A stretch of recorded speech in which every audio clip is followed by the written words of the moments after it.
Hello everyone, welcome to Miss Shelley's Playful Projects. Today we're making a thaumatrope. That's an optical illusion toy. These are the supplies you'll need.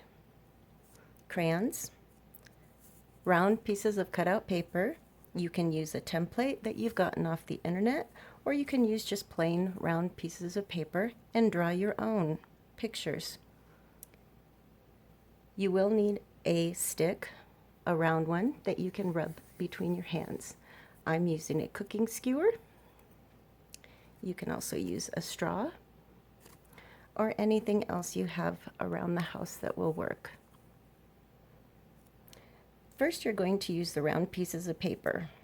These already have the pictures on them, which you can see I've already colored, or you can draw your own.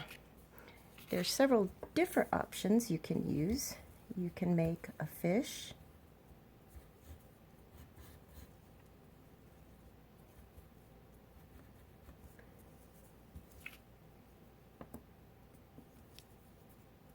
and a bowl.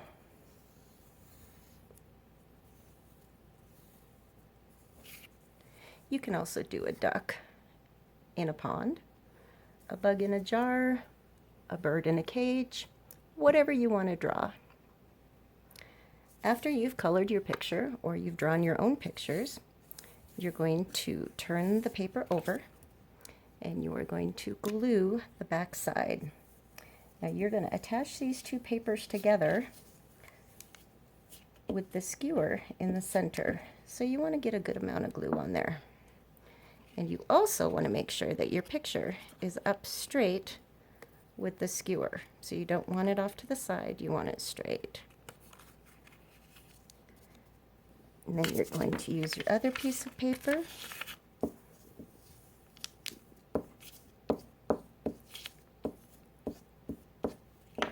And you're going to line it up on top of the first piece of paper.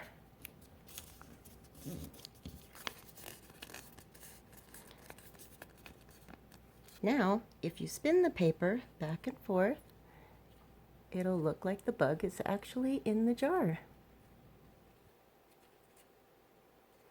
That's all for today. Thank you for joining me. Have a great day.